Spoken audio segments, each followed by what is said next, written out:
All right, guys, we are back. Match week 12. It's your boy Dom back with some more predictions. I'm actually heading to work. I got to get going before I'm late. I got the predictions on the paper right there. Let me actually pull up the games, and let's get this thing on the way. So let's go. Let's go to work, man. Heading to work on a Saturday morning here. And you know what always happens to me? The match day always creeps up on me, and I never really get to sit down and do it properly the way I actually want to do it. But then again, when I think about it, I'll be doing it for too long. 40 minutes is a bit too long. So right now, you're gonna get a little 15-minute thing. You know what I mean? Nice little session, and we're gonna get everything done really, really fast here. So just before I get into the predictions, let's run through what happened on match day 11. Chelsea, Arsenal 1-1, Tottenham 1, Ipswich 2, Nottingham Forest 1, Newcastle 3, Man United 3, Leicester 0, Liverpool 2, Aston Villa 0, Brighton 2, Man City 1, yeah, I know, right? And Crystal Palace 0, Fulham 2. So let's talk about the matches that's coming up today. First match, Leicester City versus Chelsea. Well, Chelsea have not lost in any of their last 5 games against Leicester. They've, been the better team, and they've been in better form so far this season. And in their last 5, Chelsea are currently 3rd, Leicester all the way down to 15th. Not bad for a newly promoted team trying to find their way back in the Premier League and under new manager in Steve Cooper. So kudos to Leicester. But going into this game, they're dealing with some injuries to some key players. Some key players also coming back from injury in Jamie Vardy. But I think they're going to miss Jordan Ayew, who's been clutch off the bench, and Abdul Fatawu, who's been one of their talismanic players last season and even in the early stages of this season. So Chelsea in good form. I think Cole Palmer had a little niggle, but he should be okay. And they have, a lot of players that could come in and, fill in for each other. So this game, Enzo Maresca's Chelsea, 3-1 on the road to Leicester. They've been, basically overachieving in my opinion this season, and I'm going to go for them to win this game. Let's move on. Fulham versus Wolves. This one has been a tricky fixture, but Wolves sort of hold the edge here. But the thing is, Fulham, they're in great form right now. Wolves, they came from being in bad form to picking, form right now, and they've been picking up some solid results as of late. Gary O'Neill, he was hanging on to his job by a thread, but the latest results have definitely secured his position, at least maybe till the end of the year or through the festive season. Let's see. But Marco Silva has done a great job at Fulham. They've recruited well, and they've been playing some quality football, even with guys like Traore and Raul Jimenez's career sparked back to life. This game, I'm going to say a 1-1 draw. I think it's a quality prediction.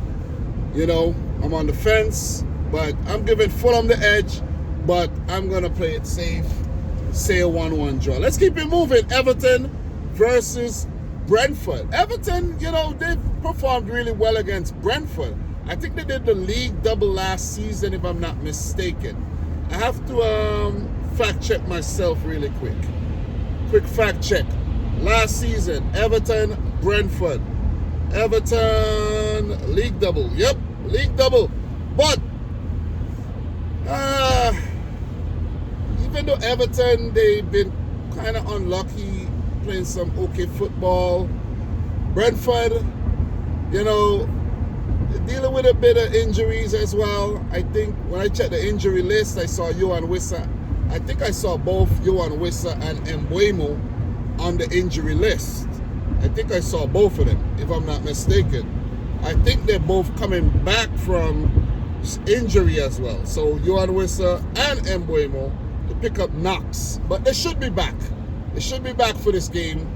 And I just have a feeling that Brentford are going to topple Everton. You know, 2-1 to Brentford. They've been playing well, especially those 2 aforementioned players. They've been putting them in the back of the net for the Bees. So I'm gonna say 2-1 to Brentford. Let's keep it moving, man. Let's not halt. I don't have a lot of time. So Arsenal versus Nottingham Forest. Well, look, Arsenal, they've been going through somewhat of a slump across competitions, the Premier League and the Champions League. To be honest, I absolutely love to see it because Arsenal have been Man City's biggest rivals across the last 2 seasons, and the way they've been playing seems as if they're out of the title race. Who knows what could happen? Maybe Liverpool and City could, you know, let's say Liverpool, because City's been dropping points. Maybe Liverpool could not keep, but Liverpool could start dropping points. Arsenal could catch back up, get themselves back in the title race, but there's also Chelsea there, so it's going to be tough. It is definitely going to be tough for Arsenal to get themselves back in the reckoning. Forest been playing some quality football as well, but there's still a bit of unpredictability around Nuno Espirito Santo's Forest. Got some quality players, especially in attack, but I think they suffered some setbacks in defense. I think, if I'm not mistaken, let me just double check really quick. I think Murillo, I'm not 100% sure, but I think Murillo picked up an injury, if I'm not mistaken. I can't be doing this because I have a lot of games to talk about. But some things, you know, you just want to back up. Just want to back up yourself. You see what I'm saying? So for Forest, damn, Jesus Christ.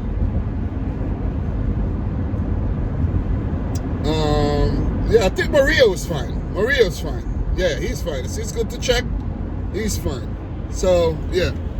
But these injury things, sometimes you see a player's injured, next thing he pop up, you know, he's in the starting 11. But anyways, I'm going to actually go for Arsenal to win this game. They need to win. If they don't win this game, they're going to fall further behind the bunch, the pack, and they could definitely kiss the title race goodbye then. I'm going to go for a 3-1 win for Mikel Arteta's Arsenal, for them to bounce back from this slump, the current slump, and pick up a valuable 3 points. So with that being said, Bournemouth, Brighton, this is going to be a really, really good one. Both teams playing some quality football. Brighton, you know, coming off of a massive win against City. Bournemouth, they've been punching above their weight this season, and both teams, they've recruited well. They got 2 quality managers at the helm, and I'm looking forward to the showdown. Don't know if I get to watch it, but I think it's going to be a really, really good one for the spectators. I'm going to say this one in the favor of Bournemouth, 3-2. They're at home, 3-2. Aston Villa, Crystal Palace. This one's tricky. This one is very, very tricky because Villa, man, 4 losses on the bounce in all competitions. Crystal Palace, they've been a bit, you know. So I really don't know where this one's going to go, to be completely honest. Villa needs a win. Don't know what's gotten into them, but the same thing has gotten into Man City and Arsenal. So really don't know what's going on with Aston Villa. Maybe participating in the Champions League is really affecting, you know, the progress in the Premier League. Maybe it is. Maybe it is. But they started the Champions League really well. I don't know what happened with the fall off as of late. But Unai Emery and his boys need to get it together, or they're going to continue to sink further, you know, towards the mid-table, you know, mid-table, lower table range. This one, I'm going to say a 2-2 draw. Palace needs the points. They've looked light lately, and, you know, they need those points, man. They need those points. Oliver Glasner, he's been under a bit of a pressure, he's been under a bit of pressure. I can't talk. What's going on? He's been under pressure, and he needs some quality results. So I think that'll be a quality result for, you know, Crystal Palace. And the last game today, the big one, Manchester City at home versus Tottenham Hotspur. look, both teams have enjoyed good results against each other in the last 5, with Spurs even knocking City out of the EFL Cup this season. So, you know, I think Pep definitely is out for blood. Just signed a new 2-year contract, so he's going to stay on for a little longer. Let's see. I hope. And I think Man City is going to use this period to find their next manager. You know, don't know who it's going to be, have no idea, but they're going to use that period to, you know, definitely, you know, zero in on the next boss.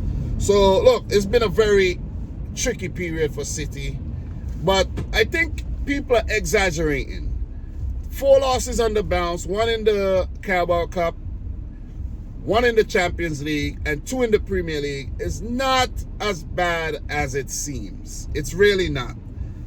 It's really not. But to pick up another loss, yeah, now you could start saying, yeah, this is not good. This is not good. It's a must-win game for Manchester City. I don't want a draw. I don't want nothing less than 3 points. Kevin De Bruyne should be back in the fray. A few players coming back from injury. And the team should be better and stronger, faster going into this game against a very unpredictable Tottenham Hotspur under Ange Postecoglou, who's been under a bit of a pressure. Been under a bit of pressure lately. What am I doing? I can't talk. But yeah, I think it's a must-win game.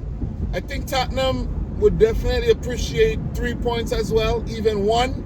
But I think this is going to go in the favor of Manchester City, 3-1. I think Tottenham are the perfect team to play right now if you want to get out of a slump. Ask Ipswich if you don't believe me. Ask Ipswich. You see? So if Ipswich could pick up a win against freaking Spurs and City can't, then City definitely got some problems. You see what I mean? So 3-1 to Manchester City. Guys, we have 3 more games. Let's run through these matches. Ipswich versus Manchester United. First game in charge for Ruben Amorim. Welcome to the league. I hope you fail miserably. All the best, man. All the best. All the best. That's just fun and games, you know. Let's see how he'll do. But if he follows the path of the previous Man United managers after Sir Alex Ferguson, he's definitely on the path of failure. But let's see. Let's see. But with that being said, though, Ipswich's Kieran McKenna was assistant at Man United. He relished this occasion. He tried to topple, you know, Manchester United, ruining Amorim's first match, homecoming to the league.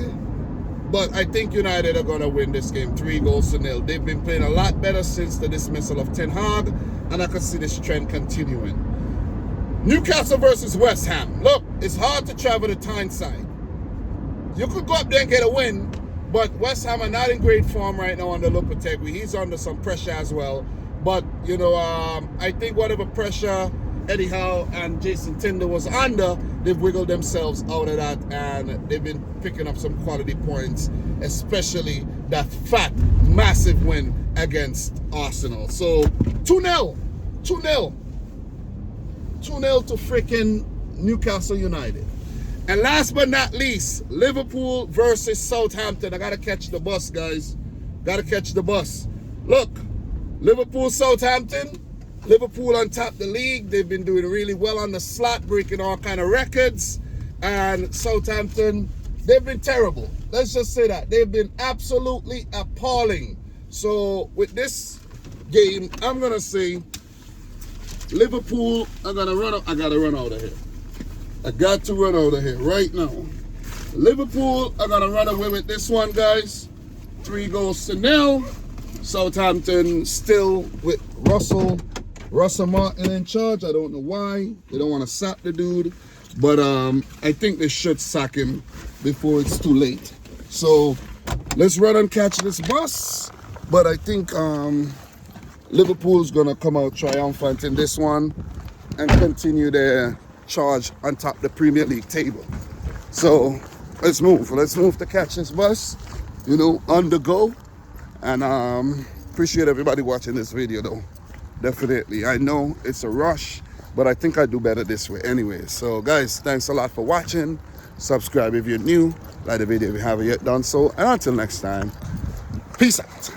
Rich Squad. Peace. Guys, we talk soon. Gotta get to the W2 job.